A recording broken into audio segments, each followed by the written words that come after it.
اگر هنوز باور داری که دنیا با انصاف جلو می رود، همین حالا ویدیو را ببند. چون آنچه قرار است بشنوی، چکیده ذهنی است که قرنها پیش در شهریار نوشته شد. توسط نیکولو ماکیاولی، مردی که فهمید قدرت نه به پاکترین ها می رسد، نه به مهربان ترین ها، بلکه به آماده ترین ها می رسد و اگر تو آماده نباشی، حتی نیت خوبت هم علیه تو استفاده می شود. این ویدیو برای آدم‌های حساس نیست. برای کسانی است که حاضرند تصویر قهرمانانه از خودشان را بشکنند تا نسخه قدرتمندتری بسازند. چون در بازی زندگی یا بازی را طراحی می‌کنی یا طراحی می‌شوی و از همین لحظه تصمیم با توست. لایک و سابسکرایب را فراموش نکن. نظر تو برام مهم است. حتما توی کامنت ها بنویس. بریم سراغ ویدیو. بازی از همین لحظه شروع شد. شهریار. اگر فکر می‌کنی مهربان بودن تو را به قله می‌رساند، همین حالا یک سوال از خودت بپرس. چرا تاریخ همیشه نام برنده ها را حفظ می‌کند، نه نیت‌های پاک بازنده ها را؟ و چرا قرنها پیش نیکولو ماکیاولی هشدار داد که در میدان قدرت یا باید بازی را هدایت کنی یا خوراک آن شوی و تو هنوز داری امیدوارانه وسط زمین ایستاده‌ای؟ الگوریتم زندگی مثل الگوریتم یوتیوب به احساساتت کاری ندارد، فقط به نتیجه واکنش نشان می‌دهد و نتیجه را کسی می‌گیرد که از تصمیم سخت نترسد.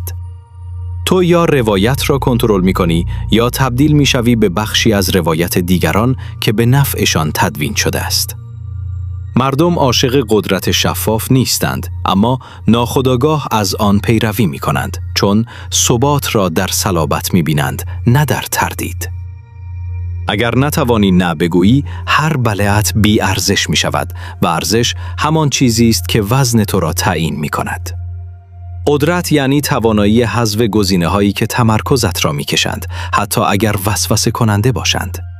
کسی که از تنهایی می‌ترسد هرگز فرمانده نمی‌شود، چون فرمانده بودن یعنی جلوتر از جمع حرکت کردن. تو باید تصویرت را بسازی قبل از اینکه دیگران تصویری از ضعف تو بسازند و منتشرش کنند. پیروزی با کنترل ادراک آغاز می‌شود، نه با تلاش کورکورانه. گاهی لازم است سرد به نظر برسی تا گرمترین نتیجه را بگیری. دلسوزی بیمرز تو را قابل پیش بینی می کند و انسان قابل پیش بینی قابل کنترل است. در بازی قدرت، مهربانی باید انتخاب باشد، نه اجبار. هر تصمیم سختی که امروز فرار می کنی، فردا تبدیل به مانعی بزرگتر می شود. تو برای محبوب بودن به دنیا نیامده ای، برای مؤثر بودن آمده ای. و از همین لحظه یا شروع می‌کنی بازی را بفهمی یا می‌گذاری بازی تو را تعریف کند. انتخاب‌های بیرحمانه بساز. همه چیز را نمی‌توانی با هم داشته باشی و اینجاست که بیشتر مردم سقوط می‌کنند. برای رشد باید بعضی رابطه‌ها، بعضی عادت‌ها و حتی بعضی فرصت‌ها را قربانی کنی. تمرکز یعنی حذف آگاهانه، نه تلاش بیشتر. وقتی چیزی با هدفت همسو نیست، حتی اگر جذاب باشد، کنار بگذار. نگفتن هنر افراد موفق است. زمانت را با کسانی بگذران که تو را به چالش می‌کشند، نه کسانی که فقط تاییدت می‌کنند. اگر لازم شد، فاصله بگیر بدون توضیح اضافه. دلسوزی نسبت به گذشته مانع آینده است. بیرحمی واقعی یعنی وفادار ماندن به هدفت حتی وقتی احساساتت مخالفت می کنند. هر حذف یک فضای خالی ایجاد می کند که می تواند با فرصت بزرگتری پر شود. اگر نتوانی تصمیم سخت بگیری، همیشه در حد متوسط می مانی. زندگی کوتاه‌تر از آن است که انرژیت را پخش کنی. اولویت‌هایت باید واضح باشند، وگرنه دیگران برایت اولویت تعیین می‌کنند. تمرکز مثل نور لیزر است. وقتی پخش شود می‌سوزاند، اما وقتی متمرکز شود می‌برد. و پیروزی سهم کسی است که جرأت بریدن داشته باشد. ذهن‌ها را بخوان قبل از اینکه دهان‌ها باز شوند. قدرت واقعی در شنیدن چیزهایی است که گفته نمی شود، چون انسانها بیشتر از آنچه اعتراف می کنند پنهان می کنند و تو اگر زبان بدن سکوتها، مکثها و تغییر لحن را بفهمی، یک قدم جلوتر از هر مذاکره‌ای ایستاده ای. بیشتر مردم هنگام صحبت کردن لو می روند، نه با کلمات، بلکه با اضطرابی که پشت چشمهایشان می دود.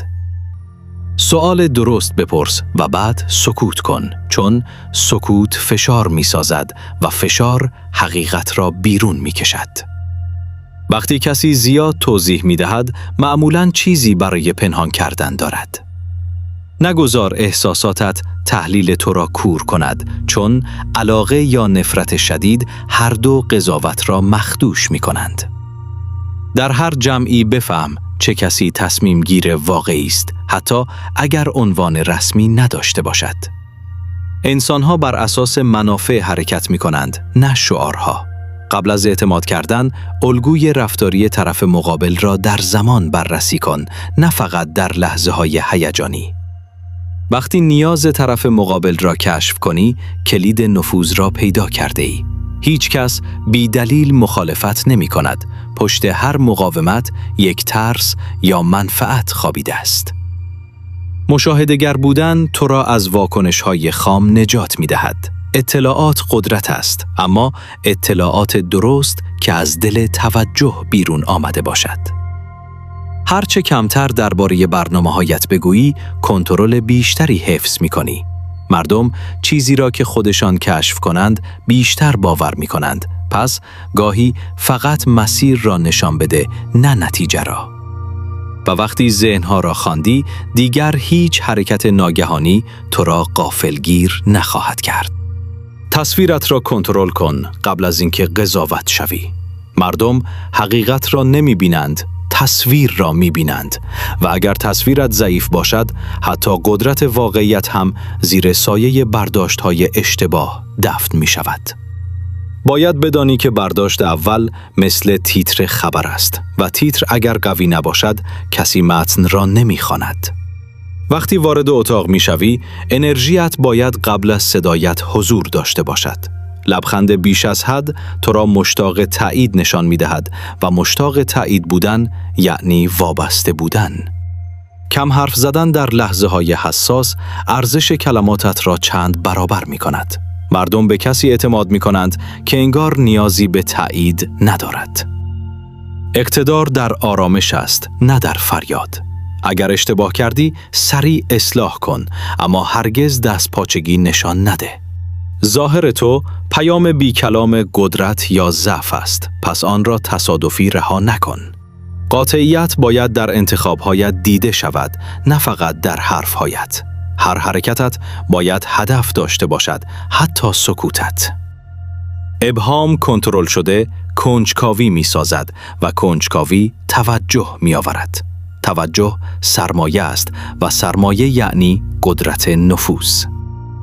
وقتی تصویرت را ساختی، دیگران ناخواسته در چارچوبی که تو تعیین کردی با تو رفتار می کنند و این همان لحظه است که بازی به نفع تو می چرخد. ترس را مدیریت کن، نه اینکه حذفش کنی. شجاعت نبودن ترس نیست، بلکه توانایی حرکت کردن با وجود ترس است. ترس سیگنال خطر است، نه فرمان عقب نشینی. اگر از دست دادن بترسی، هرگز ریسک نمی کنی و بدون ریسک جهشی وجود ندارد. باید بدترین سناریو را در ذهنت ببینی و همچنان تصمیم بگیری جلو بروی. تمرین کن خودت را در شرایط دشوار تصور کنی تا وقتی واقعاً اتفاق افتاد غافلگیر نشوی. افراد قوی از بحرانها هویت می سازند، نه بهانه. ترس دیگران ابزار توست اگر آرام بمانی. وقتی دیگران وحشت می کنند، تو باید محاسبه کنی. کنترل نفس در لحظه فشار تو را از جمع جدا می کند. بدترین تصمیم، تصمیمی است که از ترس گرفته شود. به جای فرار از اضطراب، آن را به انرژی اقدام تبدیل کن. بدان که هر سطح جدیدی از موفقیت ترس جدیدی می آورد. عادت کن در محیط‌های ناآشنا بمانی تا ظرفیتت بزرگ شود. آرامش در بحران تو را تبدیل به نقطه اتکای دیگران می کند و کسی که نقطه اتکا می شود ناخواسته قدرت را در دست می گیرد. وفاداری را مدیریت کن، نه اینکه التماسش کنی. وفاداری واقعی با ترس یا محبت افراطی ساخته نمی شود، بلکه با احترام و منفعت مشترک پایدار می ماند. اگر کسی فقط به خاطر ترس کنار تو باشد، اولین فرصت فرار می کند. اگر فقط به خاطر احساسات کنار تو باشد، با تغییر احساساتش می رود.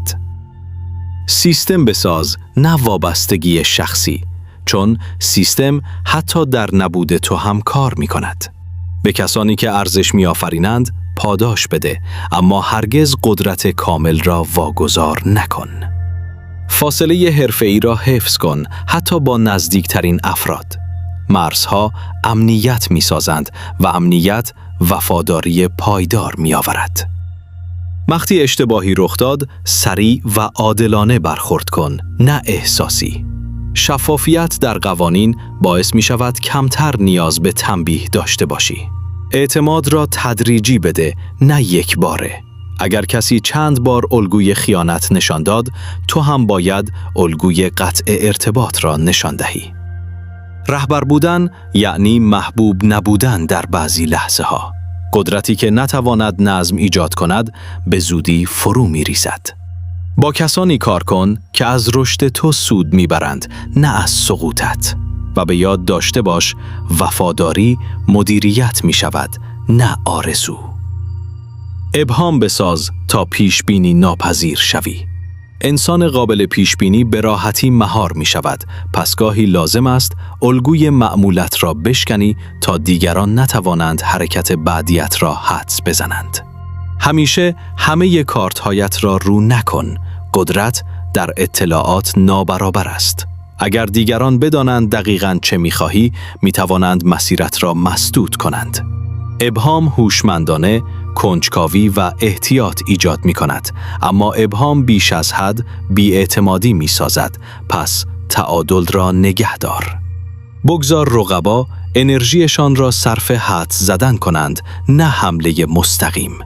غافلگیری ابزار کسانی است که جرأت برنامه‌ریزی دارند. حرکت‌های غیرمنتظره اما حساب شده تصویر تو را پیچیده می‌کند. پیچیدگی کنترل شده احترام می‌آورد. همیشه یک قدم جلوتر فکر کن، نه یک قدم جلوتر حرکت. سناریوهای مختلف را در ذهن مرور کن تا آماده تغییر مسیر باشی. انعطاف پذیری نشانه ضعف نیست، نشانه هوشمندی است.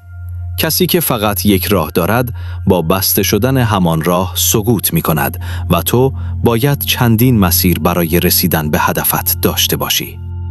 اگر هنوز باور داری که دنیا با انصاف جلو می رود، همین حالا ویدیو را ببند، چون آنچه قرار است بشنوی نسخه نرم‌آنگیزشی موفقیت نیست، بلکه چکیده ذهنی است که قرنها پیش در شهریار نوشته شد توسط نیکولو ماکیاولی، مردی که فهمید قدرت نه به پاکترین ها میرسد، نه به مهربانترین ها، بلکه به آماده ترین ها میرسد و اگر تو آماده نباشی، حتی نیت خوبت هم علیه تو استفاده می شود.